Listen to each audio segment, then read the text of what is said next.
أعوذ بالله من الشيطان الرجيم. بسم الله الرحمن الرحيم. ألف لام ميم. ذلك الكتاب لا ريب فيه هدى للمتقين الذين يؤمنون بالغيب ويقيمون الصلاة ومما رزقناهم ينفقون والذين يؤمنون بما أنزل إليك وما أنزل من قبلك وبالآخرة هم يوقنون أولئك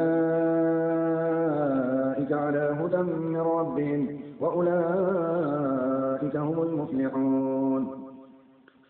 إن الذين كفروا سواء عليهم أنذرتهم أم لم تنذرهم لا يؤمنون ختم الله على قلوبهم وعلى سمعهم وعلى أبصارهم غشاوة ولهم عذاب عظيم.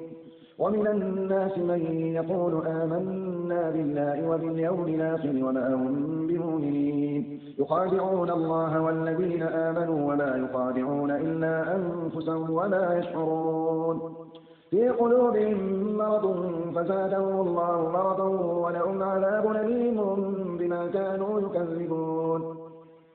وإذا قيل لهم لا تفسدوا في الأرض قالوا إنما نحن مصلحون ألا إنهم هم المفسدون ولكن لا يشعرون. وإذا قيل لهم آمنوا كما آمن الناس قالوا أنؤمن كما آمن السفهاء ألا إنهم هم السفهاء ولكن لا يعلمون. وإذا لقوا الذين آمنوا قالوا آمنا وإذا خلوا إلى شياطينهم قالوا إنا معكم وإنما نحن مستهزئون الله يستهزئ بهم ويمدهم في طغيانهم يعمهون أولئك الذين اشتروا الضلالة بالهدى فما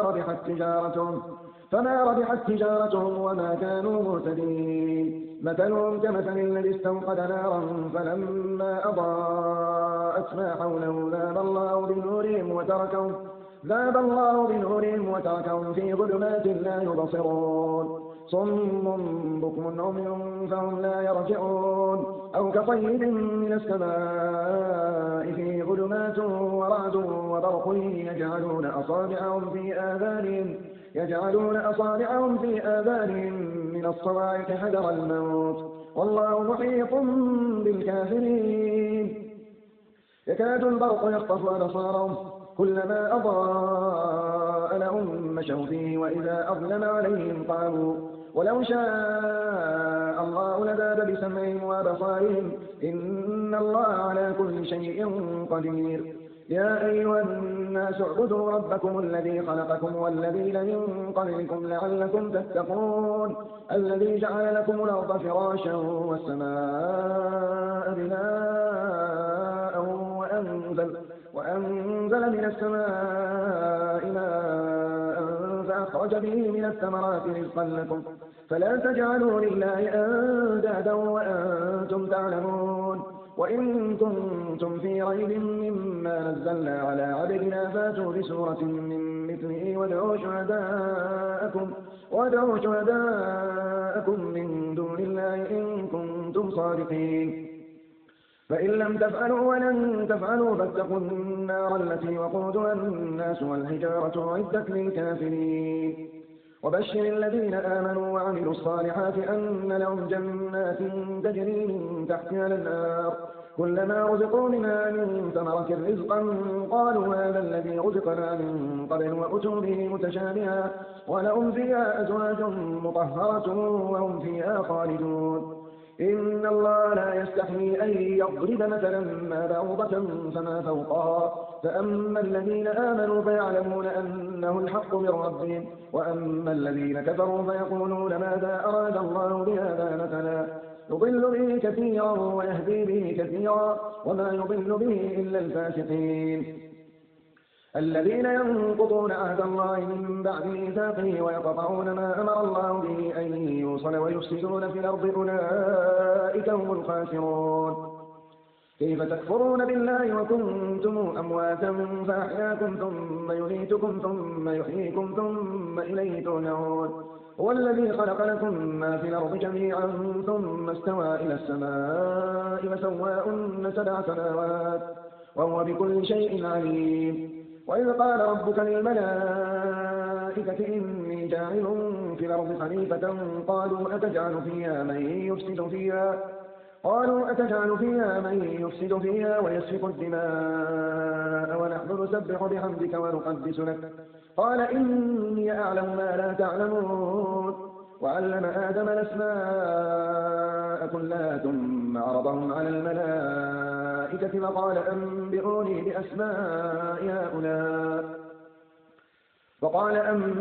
بأسماء هؤلاء إن كنتم صادقين. قالوا سبحانك لا علم لنا إلا ما علمتنا إنك أنت العليم الحكيم. قال يا آدم أنبئهم بأسمائهم فلما أنبأهم بأسمائهم قال ألم أقل لكم إني أعلم غيب السماوات والأرض وأعلم ما تبدون وما كنتم تكتمون. وإذ قلنا للملائكة اسجدوا لآدم فسجدوا إلا إبليس أبى واستكبر وكان من الكافرين. وقلنا يا آدم اسكن أنت وزوجك الجنة وكلا مما رغدا حيث شئتما ولا تقربا هذه الشجرة فتكونا من الظالمين. فأزلهما الشيطان عنها فأخرجهما مما كانا فيه وقلنا اهبطوا بعضكم لبعض عدو ولكم في الأرض مستقر ومتاع إلى حين. فتلقى آدم من ربه كلمات فتاب عليه إنه هو التواب الرحيم. قلنا اهبطوا منها جميعا فإما يأتينكم مني هدى فمن تبع هداي فلا خوف عليهم ولا هم يحزنون. والذين كفروا وكذبوا بآياتنا أولئك أصحاب النار هم فيها خالدون. يا بني إسرائيل اذكروا نعمتي التي أنعمت عليكم وأوفوا بعهدي أوف بعهدكم وإياي فارهبون. وآمنوا بما أنزلت مصدقا لما معكم ولا تكونوا أول كافر به ولا تشتروا بآياتي ثمنا قليلا وإياي فاتقون. ولا تلبسوا الحق بالباطل وتكتموا الحق وأنتم تعلمون. وأقيموا الصلاة وآتوا الزكاة واركعوا مع الراكعين. أتأمرون الناس بالبر وتنسون أنفسكم وأنتم تتلون الكتاب أفلا تعقلون. واستعينوا بالصبر والصلاة وإنها لكبيرة إلا على الخاشعين الذين يظنون أنهم ملاقو ربهم وأنهم إليه راجعون. يا بني إسرائيل اذكروا نعمتي التي أنعمت عليكم وأني فضلتكم على العالمين. واتقوا يوما لا تجزي نفس عن نفس شيئا ولا يقبل منها شفاعة ولا يؤخذ منها عدل ولا هم ينصرون. وإذ نجيناكم من آل فرعون يسومونكم سوء العذاب يذبحون أبناءكم ويستحيون نساءكم وفي ذلكم بلاء من ربكم عظيم. وإذ فرقنا بكم البحر فأنجيناكم وأغرقنا آل فرعون وأنتم تنظرون. وإذ واعدنا موسى 40 ليلة ثم اتخذتم العجل من بعده وأنتم ظالمون. ثم عفونا عنكم من بعد ذلك لعلكم تشكرون. وإذ آتينا موسى الكتاب والفرقان لعلكم تهتدون. وإذ قال موسى لقومه يا قوم إنكم ظلمتم أنفسكم باتخاذكم العجل فتوبوا إلى بارئكم فقتلوا أنفسكم ذلكم خير لكم عند بارئكم فتاب عليكم إنه هو التواب الرحيم. وإذ قلتم يا موسى لن نؤمن لك حتى نرى الله جهرة فأخذتكم الصاعقة وأنتم تنظرون. ثم بعثناكم من بعد موتكم لعلكم تشكرون. وظللنا عليكم الغمام وأنزلنا عليكم المن والسلوى كلوا من طيبات ما رزقناكم وما ظلمونا ولكن كانوا أنفسهم يظلمون. وإذ قلنا ادخلوا هذه القرية فكلوا منها حيث شئتم رغدا وادخلوا الباب سجدا وقولوا حطة يغفر لكم خطاياكم وسنزيد المحسنين. فبدل الذين ظلموا قولا غير الذي قيل لهم فأنزلنا على الذين ظلموا رجزا من السماء بما كانوا يفسقون. وإذ استسقى موسى لقومه فقلنا اضرب بعصاك الحجر فانفجرت منه 12 عينا قد علم كل أناس مشربهم كلوا واشربوا من رزق الله ولا تعثوا في الأرض مفسدين وإذ قلتم يا موسى لن نصبر على طعام واحد فادع لنا ربك يخرج لنا مما تنبت الأرض من بقلها وقثائها وفومها وعدسها وبصلها قال أتستبدلون الذي هو أدنى بالذي هو خير اهبطوا مصرا فإن لكم ما سألتم وضربت عليهم الذلة والمسكنة وباءوا بغضب من الله ذلك بأنهم كانوا يكفرون بآيات الله ويقتلون النبيين بغير الحق ذلك بما عصوا وكانوا يعتدون إن الذين آمنوا والذين هادوا والنصارى والصابين من آمن بالله واليوم الآخر وعمل صالحا فلهم أجرهم عند ربهم ولا خوف عليهم ولا هم يحزنون وإذا أخذنا ميثاقكم ورفعنا فوقكم الطور خذوا ما آتيناكم بقوة واذكروا ما فيه لعلكم تتقون ثم توليتم من بعد ذلك فلولا فضل الله عليكم ورحمته لكنتم من الخاسرين ولقد علمتم الذين اعتدوا منكم في السبت وقلنا لهم كونوا قردة خاسئين فجعلناها نكالا لما بين يديها وما خلفها وموعظة للمتقين وإذ قال موسى لقومه إن الله يأمركم أن تذبحوا بقرة قالوا أتتخذنا هزؤا قال أعوذ بالله أن أكون من الجاهلين قالوا ادع لنا ربك يبين لنا ما هي قال إنه يقول إنها بقرة لا فارغ ولا بكر عوان بين ذلك فافعلوا ما تؤمرون قالوا ادع لنا ربك يبين لنا ما لونها قال إنه يقول إنها بقرة صفراء فاقع لونها تسر الناظرين قالوا ادع لنا ربك يبين لنا ما هي إن البقرة شاب علينا وإنا إن شاء الله لمهتدون قال إنه يقول إنها بقرة لا ذلول تثير الأرض ولا تسقي الحرث مسلمة لا شية فيها قالوا لا نجئت بالحق فذبحوها وما كادوا يفعلون وإذ قتلتم نفسا فادارأتم فيها والله مخرج ما كنتم تكتمون فقلنا اضربوا ببعضها كذلك يحيي الله الموتى ويريكم آياته لعلكم تعقلون ثم قست قلوبكم من بعد ذلك فهي كالحجارة أو أشد قسوة وإن من الحجارة لما يتفجر منه الأنهار وإن منها لما يشقق فيخرج منه الماء وإن منها لما يهبط من خشية الله وما الله بغافل عما تعملون أفتطمعون أن يؤمنوا لكم وقد كان فريق منهم يسمعون كلام الله ثم يحرفونه من بعد ما عقلوه وهم يعلمون وإذا لقوا الذين آمنوا قالوا آمنا وإذا خلا بعضهم إلى بعض قالوا أتحدثونهم بما فتح الله عليكم ليحاجوكم به عند ربكم أفلا تعقلون أولا يعلمون أن الله يعلم ما يسرون وما يعلنون ومنهم أميون لا يعلمون الكتاب إلا أماني وإن هم إلا يظنون فويل للذين يكتبون الكتاب بأيديهم ثم يقولون هذا من عند الله ليشتروا به ثمنا قليلا فويل لهم مما كتبت أيديهم وويل لهم مما يكسبون وقالوا لن تمسنا النار إلا أياما معدودة قل اتخذتم عند الله عهدا فلن يخلف الله عهده أم تقولون على الله ما لا تعلمون بلى من كسب سيئة وأحاطت به خطيئته فأولئك أصحاب النار هم فيها خالدون والذين آمنوا وعملوا الصالحات أولئك أصحاب الجنة هم فيها خالدون وإذا أخذنا ميثاق بني إسرائيل لا تعبدون إلا الله وبالوالدين إحسانا وذي القربى واليتامى والمساكين وقولوا للناس حسنا وأقيموا الصلاة وآتوا الزكاة ثم توليتم إلا قليلا منكم وأنتم معرضون وإذا أخذنا ميثاقكم لا تسفكون دماءكم ولا تخرجون أنفسكم من دياركم ثم أقررتم وأنتم تشهدون ثم أنتم هؤلاء تقتلون أنفسكم وتخرجون فريقا منكم من ديارهم تظاهرون عليهم بالإثم والعدوان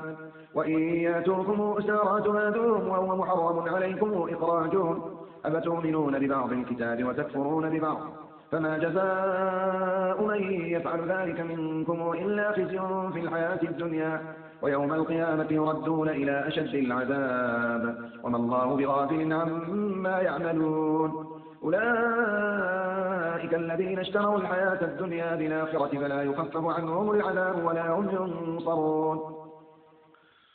ولقد آتينا موسى الكتاب وقفينا من بعده بالرسل وآتينا عيسى بن مريم البينات وأيدناه بروح القدس أفكلما جاءكم رسول بما لا تهوى أنفسكم استكبرتم ففريقا كذبتم وفريقا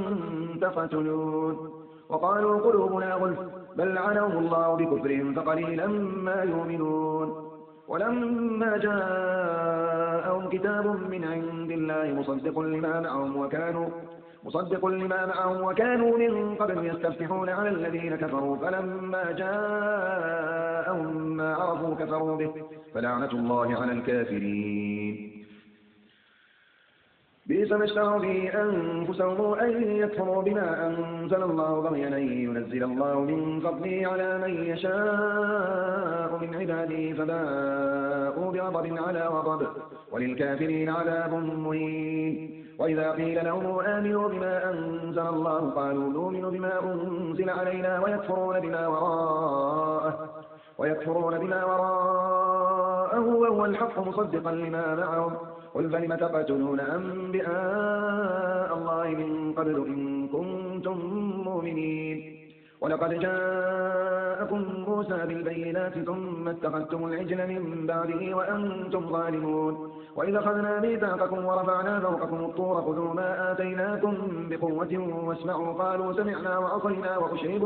وأشربوا في قلوبهم العجل بكفرهم قل بئس ما يأمركم به إيمانكم إن كنتم مؤمنين قل إن كانت لكم الدار الآخرة عند الله خالصة من دون الناس فتمنوا الموت إن كنتم صادقين ولن يتمنوا أبدا بما قدمت أيديهم والله عليم بالظالمين ولتجدنهم أحرص الناس على حياة ومن الذين أشركوا يود أحدهم لو يعمر 1000 سنة وما هو بمزحزحه من العذاب أن يعمر والله بصير بما يعملون قل من كان عدوا لجبريل فإنه نزله على قلبك بإذن الله مصدقا لما بين يديه وهدى وبشرى للمؤمنين من كان عدوا لله وملائكته ورسله وجبريل وميكائيل فإن الله عدو للكافرين ولقد أنزلنا إليك آيات بينات وما يكفر بها إلا الفاسقون أو كلما عادوا عادا نبذه فريق منهم بل أكثرهم لا يؤمنون ولما جاءهم رسول من عند الله مصدق لما معهم نبذ فريق من الذين أوتوا الكتاب كتاب الله وراء ظهورهم كأنهم لا يعلمون واتبعوا ما تتلو الشياطين على ملك سليمان وما كفر سليمان ولكن الشياطين كفروا يعلمون الناس السحر وما أنزل على الملكين ببابل هاروت وماروت وما يعلمان من أحد حتى يقولا إنما نحن فتنة فلا تكفر فيتعلمون منهما ما يفرقون به بين المرء وزوجه وما هم بضارين به من أحد إلا بإذن الله ويتعلمون ما يضرهم ولا ينفعهم ولقد علموا لمن اشتراه ما له في الآخرة من خلاق ولبئس ما شروا به أنفسهم لو كانوا يعلمون ولو أنهم آمنوا واتقوا لمثوبة من عند الله خير لو كانوا يعلمون يا أيها الذين آمنوا لا تقولوا راعنا وقولوا انظرنا واسمعوا وللكافرين عذاب أليم ما يود الذين كفروا من أهل الكتاب ولا المشركين أن ينزل عليكم من خير من ربكم والله يختص برحمته من يشاء والله ذو الفضل العظيم ما ننسخ من آية أو ننسها نأتي بخير منها أو مثلها ألم تعلم أن الله على كل شيء قدير ألم تعلم أن الله له ملك السماوات والأرض وما لكم من دون الله من ولي ولا نصير أم تريدون أن تسألوا رسولكم كما سئل موسى من قبل ومن يتبدل الكفر بالإيمان فقد ضل سواء السبيل ود كثير من أهل الكتاب لو يردونكم من بعد إيمانكم كفارا حسدا من عند أنفسهم من بعد ما تبين لهم الحق فاعفوا واصفحوا حتى يأتي الله بأمره إن الله على كل شيء قدير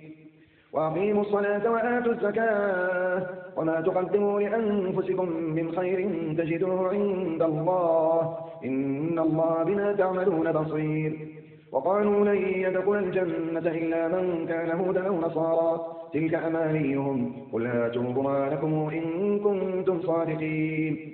بلى من أسلم وجهه لله وهو محسن فله أجره عند ربه ولا خوف عليهم ولا هم يحزنون وقالت اليهود ليست النصارى على شيء وقالت النصارى ليست اليهود على شيء وهم يتلون الكتاب كذلك قال الذين لا يعلمون مثل قولهم فالله يحكم بينهم يوم القيامة فيما كانوا فيه يختلفون ومن أظلم ممن منع مساجد الله أن يذكر فيها اسمه وسعى في خرابها أولئك ما كان لهم أن يدخلوها إلا خائفين لهم في الدنيا خزي ولهم في الآخرة عذاب عظيم ولله المشرق والمغرب فأينما تولوا فتم وجه الله إن الله واسع عليم وقالوا اتخذ الله ولدا سبحانه بل له ما في السماوات والأرض كل له قانتون بديع السماوات والأرض وإذا قضى أمرا فإنما يقول له كن فيكون وقال الذين لا يعلمون لولا يكلمنا الله أو تأتينا آية كذلك قال الذين من قبلهم مثل قولهم تشابهت قلوبهم قد بينا الآيات لقوم يوقنون إنا أرسلناك بالحق بشيرا ونذيرا ولا تسأل عن أصحاب الجحيم ولن ترضى عنك اليهود ولا النصارى حتى تتبع ملتهم قل إن هدى الله هو الهدى ولئن اتبعت أهواءهم بعد الذي جاءك من العلم ما لك من الله من ولي ولا نصير الذين آتيناهم الكتاب يتلونه حق تلاوته أولئك يؤمنون به ومن يكفر به فأولئك هم الخاسرون يا بني إسرائيل اذكروا نعمتي التي أنعمت عليكم وأني فضلتكم على العالمين واتقوا يوما لا تجزي نفس عن نفس شيئا ولا يقبل منها عدل ولا تنفعها شفاعة ولا هم ينصرون وإذ ابتلى إبراهيم ربه بكلمات فأتمهن قال إني جاعلك للناس إماما قال ومن ذريتي قال لا ينال عهدي الظالمين وإذ جعلنا البيت مثابة للناس وأمنا واتخذوا من مقام إبراهيم مصلى وعهدنا إلى إبراهيم وإسماعيل أن طهرا بيتي للطائفين والعاكفين والركع السجود وإذ قال إبراهيم رب اجعل هذا بلدنا آمنا وارزق أهله من الثمرات من آمن منهم بالله واليوم الآخر قال ومن كفر فأمتعه قليلا ثم أضطره إلى عذاب النار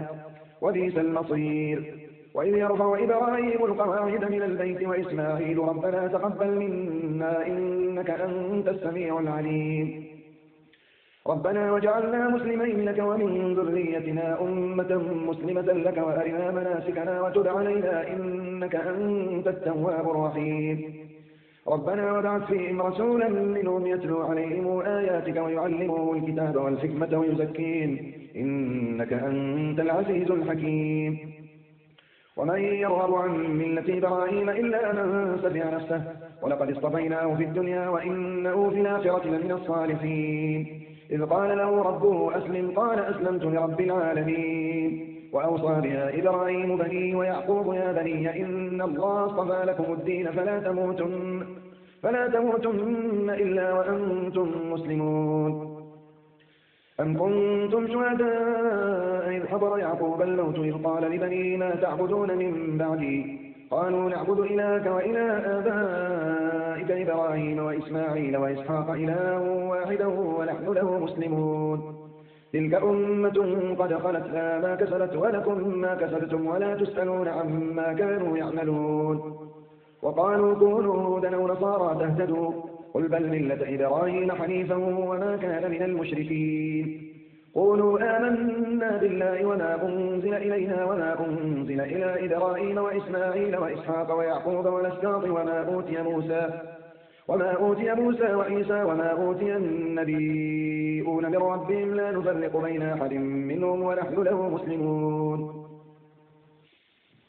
فإن آمنوا بمثل ما آمنتم به فقد اهتدوا وإن تولوا فإنما هم في شقاق فسيكفيكهم الله وهو السميع العليم صبغة الله ومن أحسن من الله صبغة ونحن له عابدون قل تحاجوننا في الله وهو ربنا وربكم ولنا أعمالنا ولكم أعمالكم ونحن له مخلصون أم يقولون إن إبراهيم وإسماعيل وإسحاق ويعقوب والأسباط كانوا هودا أو نصارى قل أنتم أعلم أم الله ومن أظلم ممن كتم شهادة عنده من الله وما الله بغافل عما تعملون تلك أمة قد خلت لها ما كسبت ولكم ما كسبتم ولا تسألون عما كانوا يعملون سيقول السفهاء من الناس ما ولاهم عن قبلتهم التي كانوا عليها قل لله المشرق والمغرب يهدي من يشاء إلى صراط مستقيم وكذلك جعلناكم أمة وسطا لتكونوا شهداء على الناس ويكون الرسول عليكم شهيدا وما جعلنا القبلة التي كنت عليها إلا لنعلم من يتبع الرسول ممن ينقلب على عقبيه وإن كانت لكبيرة إلا على الذين هدى الله وما كان الله ليضيع إيمانكم إن الله بالناس لرؤوف رحيم قد نرى تقلب وجهك في السماء فلنولينك قبلة ترضاها فول وجهك شطر المسجد الحرام وحيثما كنتم فولوا وجوهكم شطره وإن الذين أوتوا الكتاب ليعلمون أنه الحق من ربهم وما الله بغافل عما يعملون ولئن أتيت الذين أوتوا الكتاب بكل آية ما تبعوا قبلتك وما أنت بتابع قبلتهم وما بعضهم بتابع قبلة بعض ولئن اتبعت أهواءهم من بعد ما جاءك من العلم إنك إذا لمن الظالمين الذين آتيناهم الكتاب يعرفونه كما يعرفون أبناءهم وإن فريقا منهم ليكتمون الحق وهم يعلمون الحق من ربك فلا تكونن من الممترين ولكل وجهة هو موليها فاستبقوا الخيرات أينما تكونوا يأتي بكم الله جميعا إن الله على كل شيء قدير ومن حيث خرجت فول وجهك شطر المسجد الحرام وإنه للحق من ربك وما الله بغافل عما تعملون ومن حيث خرجت فول وجهك شطر المسجد الحرام وحيثما كنتم فولوا وجوهكم شطره لئلا يكون للناس عليكم حجة إلا الذين ظلموا منهم فلا تخشوهم واخشوني ولأتم نعمتي عليكم ولعلكم تهتدون كما أرسلنا فيكم رسولا منكم يتلو عليكم آياتنا ويزكيكم ويعلمكم الكتاب والحكمة ويعلمكم ما لم تكونوا تعلمون فاذكروني أذكركم واشكروا لي ولا تكفرون يا أيها الذين آمنوا استعينوا بالصبر والصلاة إن الله مع الصابرين ولا تقولوا لمن يقتل في سبيل الله أموات بل أحياء ولكن لا تشعرون ولنبلونكم بشيء من الخوف والجوع ونقص من الأموال والأنفس والثمرات وبشر الصابرين الذين إذا أصابتهم مصيبة قالوا إنا لله وإنا إليه راجعون أولئك عليهم صلوات من ربهم ورحمة وأولئك هم المهتدون إن الصفا والمروة من شعائر الله فمن حج البيت أو اعتمر فلا جناح عليه أن يطوف بهما ومن تطوع خيرا فإن الله شاكر عليم إن الذين يكتمون ما أنزلنا من البينات والهدى من بعد ما بيناه للناس بالكتاب أولئك يلعنهم الله ويلعنهم اللاعنون إلا الذين تابوا وأصلحوا وبينوا فأولئك أتوب عليهم وأنا التواب الرحيم إن الذين كفروا وماتوا وهم كفار أولئك عليهم لعنة الله والملائكة والناس أجمعين خالدين فيها لا يخفف عنهم العذاب ولا هم ينظرون وإلهكم إله واحد لا إله إلا هو الرحمن الرحيم إن في خلق السماوات والأرض واختلاف الليل والنهار والفلك التي تجري في البحر بما ينفع الناس وما أنزل الله من السماء من ماء فأحيا به الأرض بعد موتها وبث فيها من كل دابة وتصريف الرياح والسحاب المسخر بين السماء والأرض لآيات لقوم يعقلون ومن الناس من يتخذ من دون الله أندادا يحبونهم كحب الله والذين آمنوا أشد حبا لله ولو ترى الذين ظلموا إذ يرون العذاب أن القوة لله جميعا وأن الله شديد العذاب إذ تبرأ الذين اتبعوا من الذين اتبعوا ورأوا العذاب وتقطعت بهم الأسباب وقال الذين اتبعوا لو أن لنا كرة فنتبرأ منهم كما تبرأوا منا كذلك يريهم الله أعمالهم حسرات عليهم وما هم بخارجين من النار يا أيها الناس كلوا مما في الأرض حلالا طيبا ولا تتبعوا خطوات الشيطان إنه لكم عدو مبين إنما يأمركم بالسوء والفحشاء وأن تقولوا على الله ما لا تعلمون وإذا قيل لهم اتبعوا ما أنزل الله قالوا بل نتبع ما ألفينا عليه آباءنا أولو كان آباؤهم لا يعقلون شيئا ولا يهتدون ومثل الذين كفروا كمثل الذي ينعق بما لا يسمع إلا دعاء ونداء صم بكم عمي فهم لا يعقلون يا أيها الذين آمنوا كلوا من طيبات ما رزقناكم واشكروا لله إن كنتم إياه تعبدون إنما حرم عليكم الميتة والدم ولحم الخنزير وما أهل به لغير الله فمن اضطر غير باغ ولا عاد فلا إثم عليه إن الله غفور رحيم إن الذين يكتمون ما أنزل الله من الكتاب ويشترون به ثمنا قليلا أولئك ما يأكلون في بطونهم إلا النار ولا يكلمهم الله يوم القيامة ولا يزكيهم ولهم عذاب أليم أولئك الذين اشتروا الضلالة بالهدى والعذاب بالمغفرة فما أصبرهم على النار ذلك بأن الله نزل الكتاب بالحق وإن الذين اختلفوا في الكتاب لفي شقاق بعيد ليس البر أن تولوا وجوهكم قبل المشرق والمغرب ولكن البر من آمن بالله واليوم الآخر والملائكة والكتاب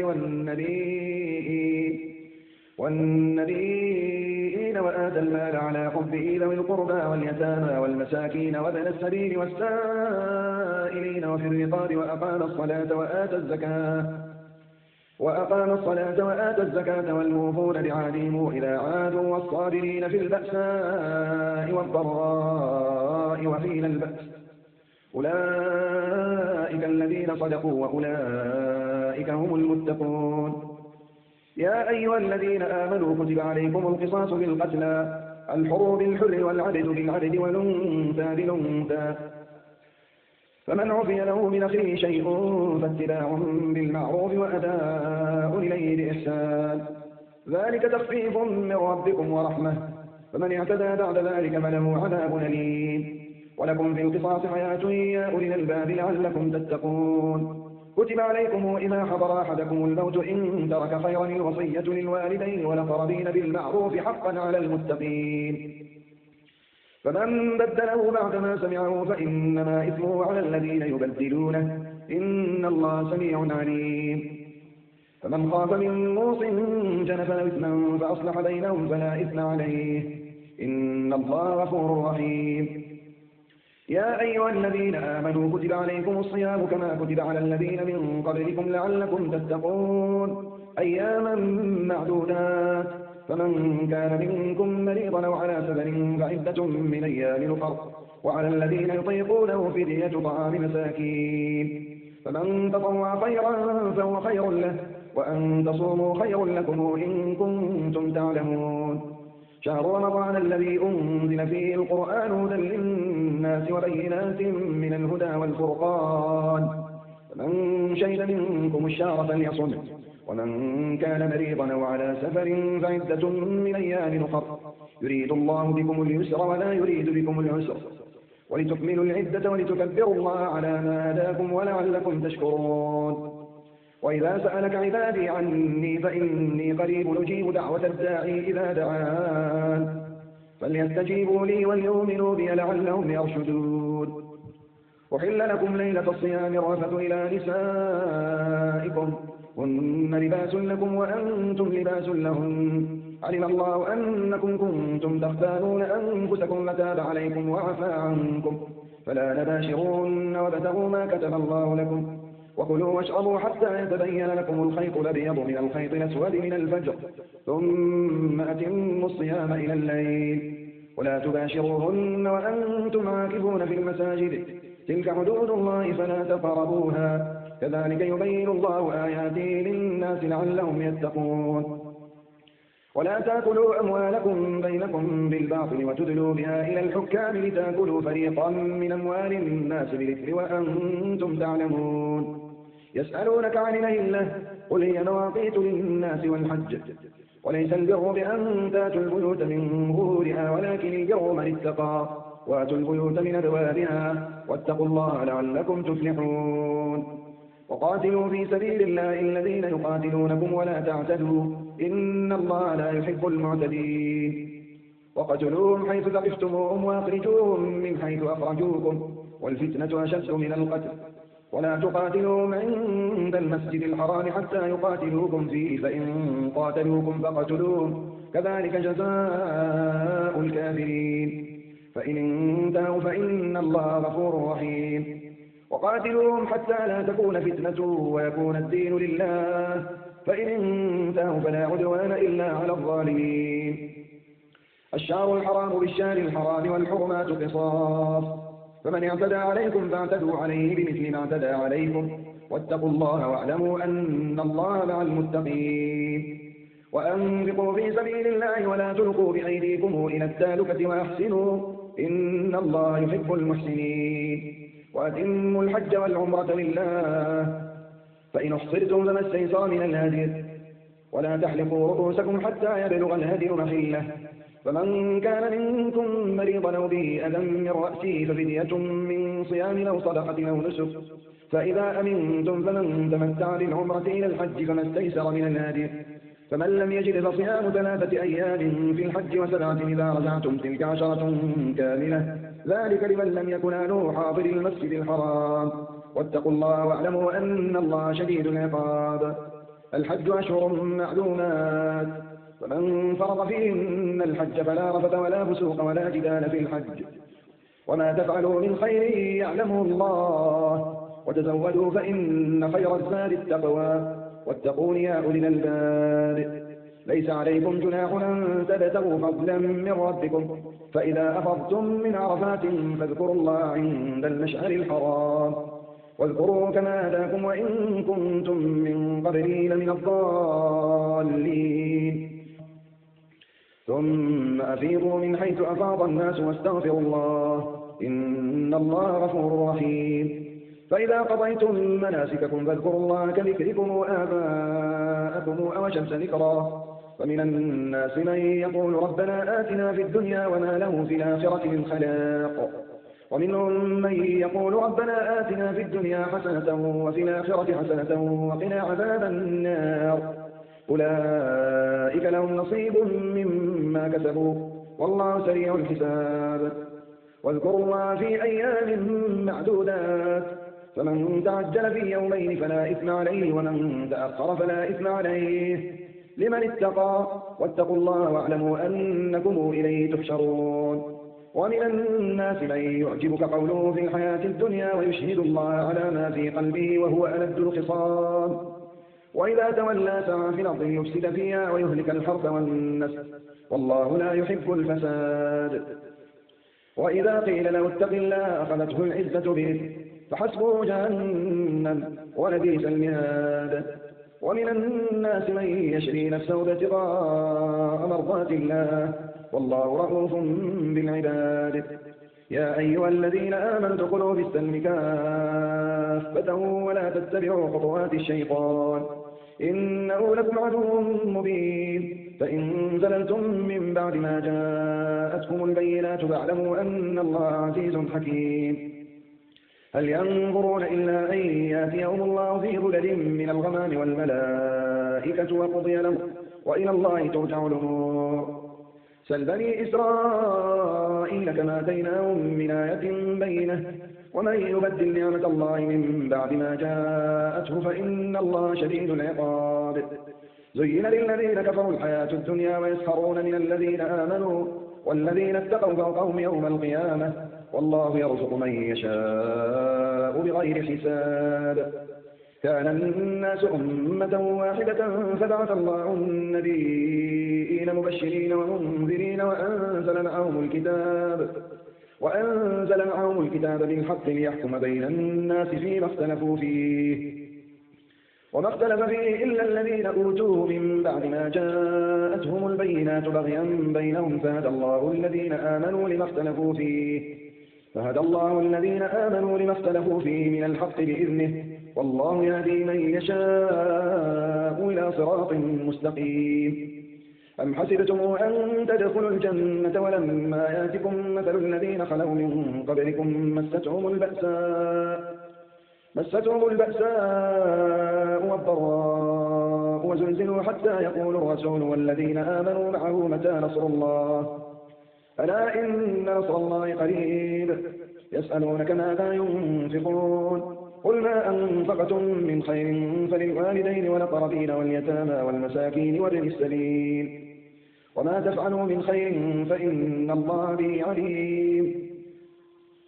كتب عليكم القتال وهو كره لكم وعسى أن تكرهوا شيئا وهو خير لكم وعسى أن تحبوا شيئا وهو شر لكم والله يعلم وأنتم لا تعلمون. يسألونك عن الشهر الحرام قتال فيه قل قتال فيه كبير وصد عن سبيل الله وكفر به والمسجد الحرام وإخراج أهله منه أكبر عند الله والفتنة أكبر من القتل ولا يزالون يقاتلونكم حتى يردوكم عن دينكم إن استطاعوا ومن يرتد منكم عن دينه فيمت وهو كافر فأولئك حبطت أعمالهم في الدنيا والآخرة وأولئك أصحاب النار هم فيها خالدون. إن الذين آمنوا والذين هاجروا وجاهدوا في سبيل الله أولئك يرجون رحمة الله والله غفور رحيم. يسألونك عن الخمر والميسر قل فيهما إثم كبير ومنافع للناس وإثمهما أكبر من نفعهما ويسألونك ماذا ينفقون قل العفو كذلك يبين الله لكم الآيات لعلكم تتذكرون في الدنيا والآخرة. ويسألونك عن اليتامى قل إصلاح لهم خير وإن تخالطوهم فإخوانكم والله يعلم المفسد من المصلح ولو شاء الله لأعنتكم إن الله عزيز حكيم. ولا تنكحوا المشركات حتى يؤمن ولأمة مؤمنة خير من مشركة ولو أعجبتكم ولا تنكحوا المشركين حتى يؤمنوا ولعبد مؤمن خير من مشرك ولو أعجبكم أولئك يدعون إلى النار والله يدعو إلى الجنة والمغفرة بإذنه ويبين آياته للناس لعلهم يتذكرون. ويسألونك عن المحيض قل هو أذى فاعتزلوا النساء في المحيض ولا تقربون حتى يطهرن فإذا تطهرن فاتوهن من حيث أمركم الله إن الله يحب التوابين ويحب المتطهرين. نساؤكم حرث لكم فاتوا حرثكم أنى شئتم وقدموا لأنفسكم واتقوا الله واعلموا أنكم ملاقوه وبشر المؤمنين ولا تجعلوا الله قربة لأيمانكم أن تبروا وتتقوا وتصلحوا بين الناس والله سميع عليم لا يؤاخذكم الله باللغو في أيمانكم ولكن يؤاخذكم بما كسبت قلوبكم والله غفور حليم للذين يولون من نسائهم تربص 4 أشهر فإن فاءوا فإن الله غفور رحيم وإن عزموا الطلاق فإن الله سميع عليم والمطلقات يتربصن بأنفسهن 3 قروء ولا يحل لهن أن يكتمن ما خلق الله في أرحامهن إن كن يؤمن بالله واليوم الآخر وبعولتهن أحق بردهن في ذلك إن أرادوا إصلاحا ولهن مثل الذي عليهن بالمعروف وللرجال عليهن درجة والله عزيز حكيم الطلاق 2 فإمساك بمعروف أو تسريح بإحسان ولا يحل لكم أن تأخذوا مما آتيتموهن شيئا إلا أن يخافا ألا يقيما حدود الله فإن خفتموا ألا يقيما حدود الله فلا جناح عليهما فيما افتدت به تلك حدود الله فلا تعتدوها ومن يتعد حدود الله فأولئك هم الظالمون فإن طلقها فلا تحل له من بعد حتى تنكح زوجا غيره فإن طلقها فلا جناح عليهما أن يتراجعا إن ظنا أن يقيما حدود الله وتلك حدود الله يبينها لقوم يعلمون وإذا طلقتم النساء فبلغن أجلهن فأمسكوهن بمعروف أو سرحوهن بمعروف ولا تمسكوهن ضرارا لتعتدوا ومن يفعل ذلك فقد ظلم نفسه ولا تتخذوا آيات الله هزؤا واذكروا نعمة الله عليكم وما أنزل عليكم من الكتاب والحكمة يعظكم به واتقوا الله واعلموا أن الله بكل شيء عليم وإذا طلقتم النساء فبلغن أجلهن فلا تعضلوهن أن ينكحن أزواجهن إذا تراضوا بينهم بالمعروف ذلك يوعظ به من كان منكم يؤمن بالله واليوم الآخر ذلكم أزكى لكم وأطهر والله يعلم وأنتم لا تعلمون والوالدات يرضعن أولادهن حولين كاملين لمن أراد أن يتم الرضاعة وعلى المولود له رزقهن وكسوتهن بالمعروف لا تكلف نفس إلا وسعها لا تضار والدة بولدها ولا مولود له بولده وعلى الوارث مثل ذلك فإن أرادا فصالا عن تراض منهما وتشاور فلا جناح عليهما وإن أردتم أن تسترضعوا أولادكم فلا جناح عليكم إذا سلمتم ما آتيتم بالمعروف واتقوا الله واعلموا أن الله بما تعملون بصير والذين يتوفون منكم ويذرون أزواجا يتربصن بأنفسهن 4 أشهر و10 فإذا بلغن أجلهن فلا جناح عليكم فيما فعلن في أنفسهن بالمعروف والله بما تعملون خبير ولا جناح عليكم فيما عرضتم به من خطبة النساء وأكننتم في أنفسكم علم الله أنكم ستذكرونهن ولكن لا تواعدوهن سرا إلا أن تقولوا قولا معروفا ولا تعزموا عقدة النكاح حتى يبلغ الكتاب أجله واعلموا أن الله يعلم ما في أنفسكم فاحذروه واعلموا أن الله غفور حليم لا جناح عليكم إن طلقتم النساء ما لم تمسوهن أو تفرضوا لهن فريضة ومتعوهن على الموسع قدره وعلى المقتر قدره متاعا بالمعروف حقا على المحسنين وإن طلقتموهن من قبل أن تمسوهن وقد فرضتم لهن فريضة فنصف ما فرضتم إلا أن يعفون أو يعفو الذي بيده عقدة النكاح وأن تعفوا أقرب للتقوى ولا تنسوا الفضل بينكم إن الله بما تعملون بصير حافظوا على الصلوات والصلاة الوسطى وقوموا لله قانتين فإن خفتم فرجالا أو ركبانا فإذا أمنتم فاذكروا الله كما علمكم ما لم تكونوا تعلمون والذين يتوفون منكم ويذرون أزواجا وصية لأزواجهم متاعا إلى الحول غير إخراج فإن خرجن فلا جناح عليكم فيما فعلن في أنفسهن من معروف والله عزيز حكيم. وللمطلقات متاع بالمعروف حقا على المتقين كذلك يبين الله لكم آياته لعلكم تعقلون. ألم تر إلى الذين خرجوا من ديارهم وهم ألوف حذر الموت فقال لهم الله موتوا ثم أحياهم إن الله لذو فضل على الناس ولكن أكثر الناس لا يشكرون. وقاتلوا في سبيل الله واعلموا أن الله سميع عليم. من ذا الذي يقرض الله قرضا حسنا فيضاعفه له أضعافا كثيرة والله يقبض ويبسط وإليه ترجعون. ألم تر إلى الملأ من بني إسرائيل من بعد موسى إذ قالوا لنبي له ابعث لنا ملكا نقاتل في سبيل الله قال هل عسيتم إن كتب عليكم القتال ألا تقاتلوا قالوا وما لنا ألا نقاتل في سبيل الله وقد أخرجنا من ديارنا وأبنائنا فلما كتب عليهم القتال تولوا إلا قليلا منهم والله عليم بالظالمين. وقال لهم نبيهم إن الله قد بعث لكم طالوت ملكا قالوا أنى يكون له الملك علينا ونحن أحق بالملك منه ولم يؤت سعة من المال قال إن الله اصطفاه عليكم وزاده بسطة في العلم والجسم والله يؤتي ملكه من يشاء والله واسع عليم. وقال لهم نبيهم إن آية ملكه أن يأتيكم التابوت في سكينة من ربكم وبقية مما ترك آل موسى وآل هارون تحمله الملائكة إن في ذلك لآية لكم إن كنتم مؤمنين. فلما فصل طالوت بالجنود قال إن الله مبتليكم بنهر فمن شرب منه فليس مني ومن لم يطعمه فإنه مني إلا من اغترف غرفة بيده فشربوا منه إلا قليلا منهم فلما جاوزه هو والذين آمنوا معه قالوا لا طاقة لنا اليوم بجالوت وجنوده قال الذين يظنون أنهم ملاقوا الله كم من فئة قليلة غلبت فئة كثيرة بإذن الله والله مع الصابرين. ولما برزوا لجالوت وجنوده قالوا ربنا أفرغ علينا صبرا وثبت قدامنا وانصرنا على القوم الكافرين فهزموهم بإذن الله. وقتل داود جالوت وآتاه الله الملك والحكمة وعلمه مما يشاء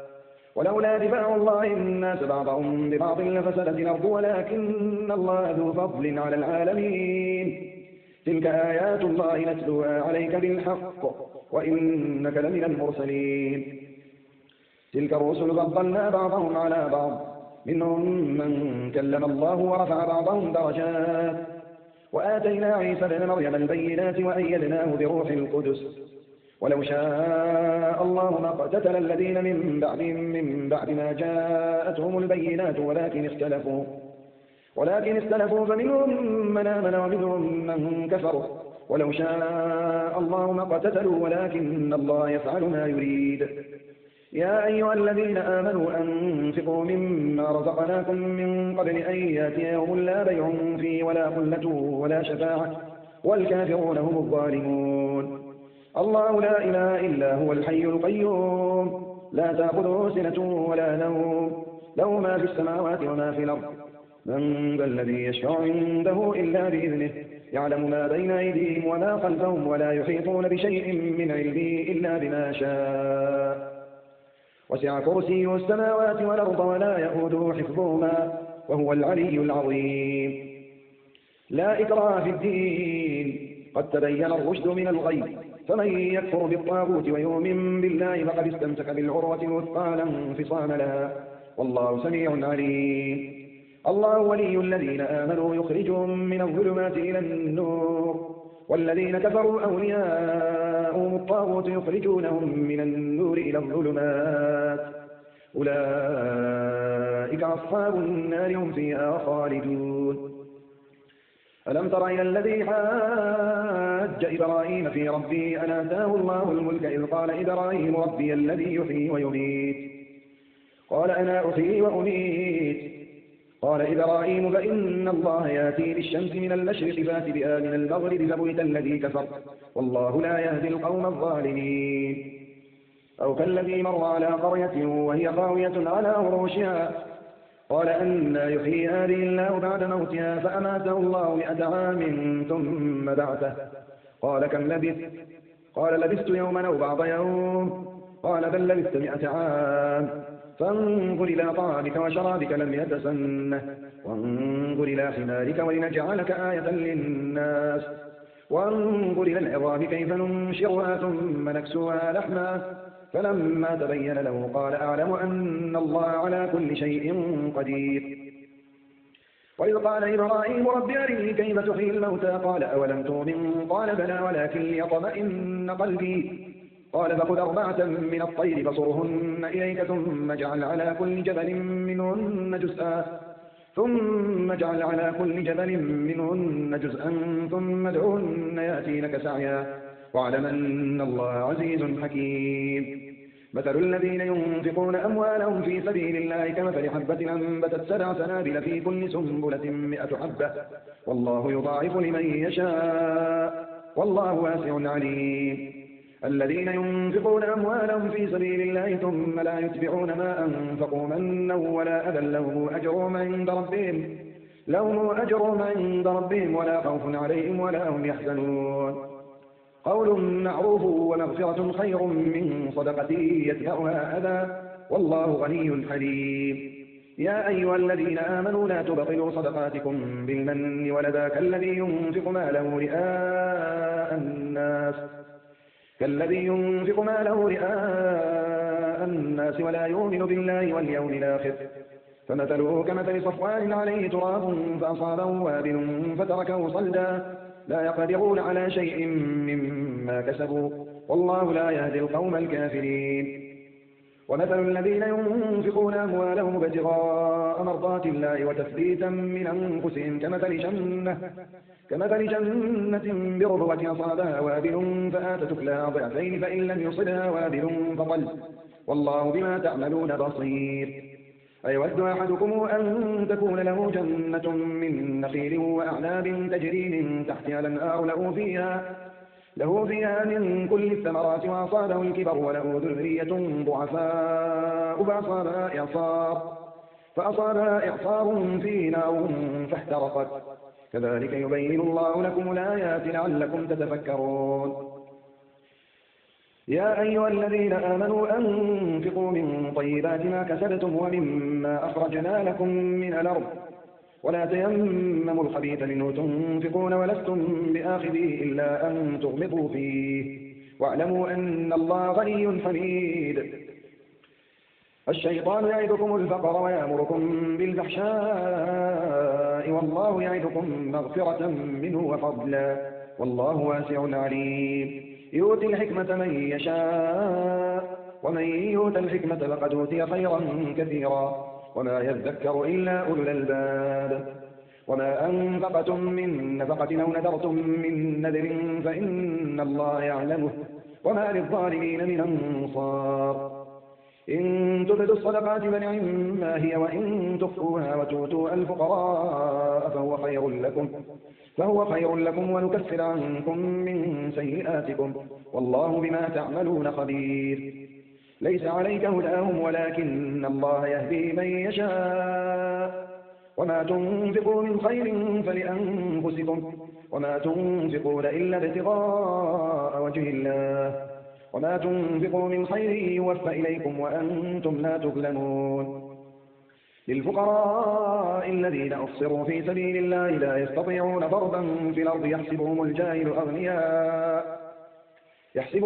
أغنياء من التعفف تعرفهم بسيماهم لا يسألون الناس إلحافا وما تنفقوا من خير فإن الله به عليم الذين ينفقون أموالهم بالليل والنهار سرا وعلانية فلهم أجرهم عند ربهم ولا خوف عليهم ولا هم يحزنون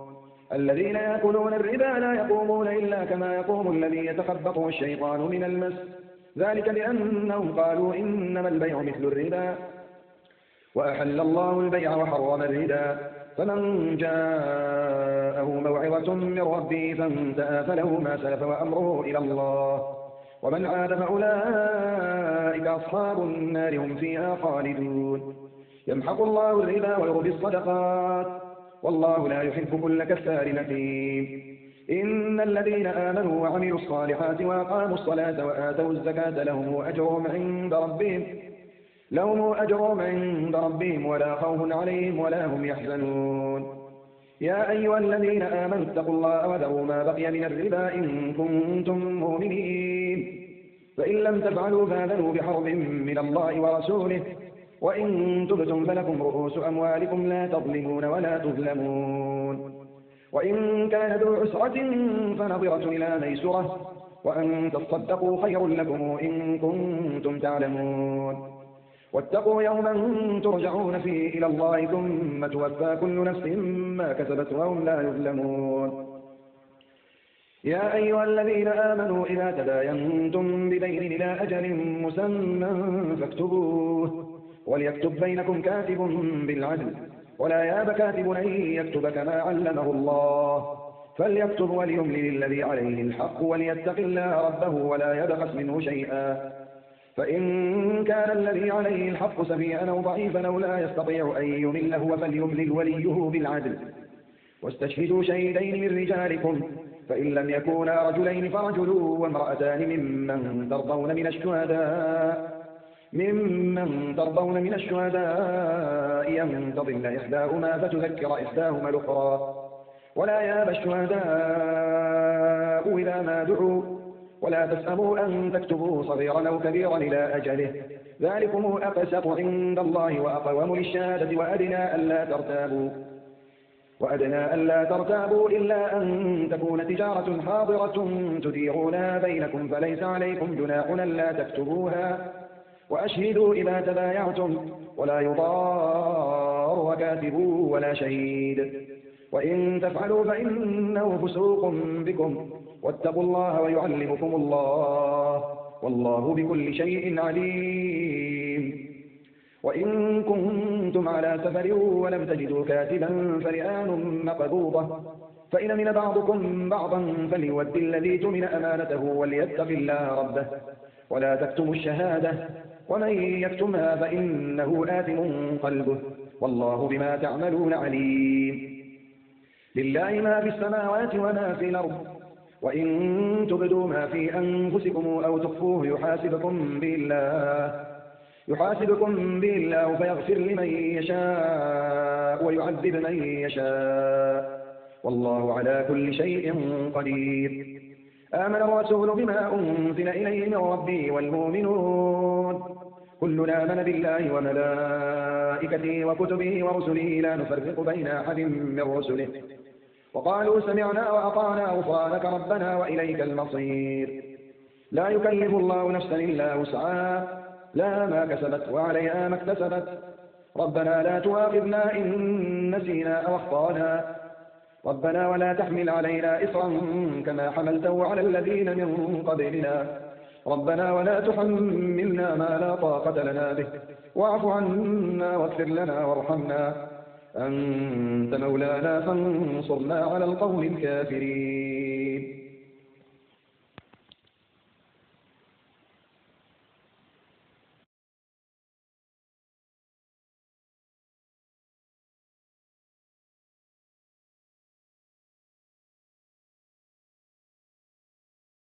السلام عليكم. لا تنسوا الاشتراك في القناة وتفعيل زر الجرس ووضع الإعجاب تشجيعا لنا على نشر المزيد ولكم جزيل الشكر.